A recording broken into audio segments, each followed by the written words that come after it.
Thanks, Ivan and Ali. Hello, I'm Dylan Webstain and welcome to Western Perspective.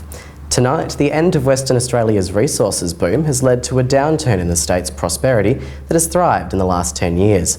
But the federal government's new innovation package, introduced just this week, has sought to help turn falling prosperity around, turning to new areas including business, science and technology.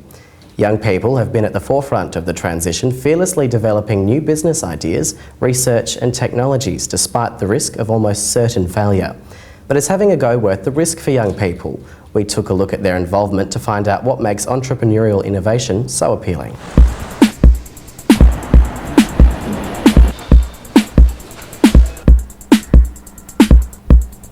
Mining has boosted WA's economy over the past 10 years. But the downturn of the resources sector has resulted in a turn towards science and technology to rejuvenate WA's economy. New entrepreneurs see it as the next step in WA's future.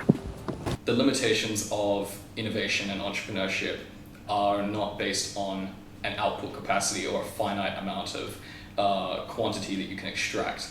It's purely based on the extent of the imagination. Young entrepreneur Ryan Beckman is the chief executive of technology startup business Siocity. He sees great potential for young people starting their own technology business and for the industry. You've got a real solid foundation across every single state to make it easier, not just for entrepreneurs to get money or for entrepreneurs to accelerate growth. But one component of it, which I particularly loved, was that it makes it easier for entrepreneurs to fail. And when you look at an entrepreneur failing, that is ultimately worst case scenario. That's the worst fear. Even myself, that's my worst fear of failure. Many other young people in WA are like Ryan.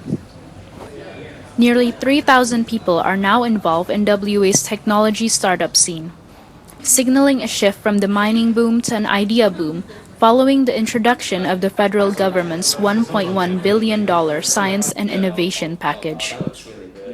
The new measures aim to commercialize research, raise capital and enable risk, boost talent, and make the government a model example for innovation.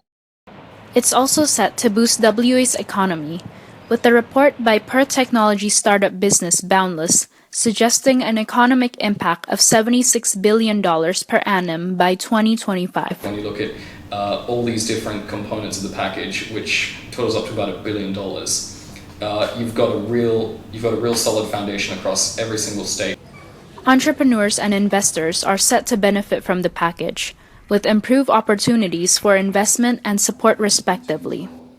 It's great actually having a Prime Minister that's starting to think very much like an early stage investor and how you can actually reduce barriers and risks for commercialising early stage ideas and encouraging entrepreneurs to take a chance. I think we're going to see a lot more investors coming out of the woodwork. I think we're going to see a lot more attraction from that sort of community towards startups like mine. But despite the growth, there are concerns beginning a startup in WA could be difficult for new young entrepreneurs. From our entrepreneurs, our innovators, will it be the biggest next big thing? I think that will take some time to see that.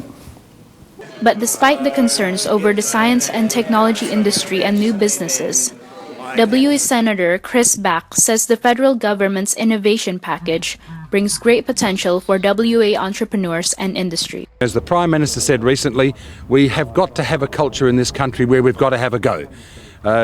Just because a project doesn't end up winning or succeeding first time is not a failure. And the innovation package will be the package that will actually create that for the community. And that was our final episode of Western Perspective for 2015. We'll be back in the new year with a brand new series of the show.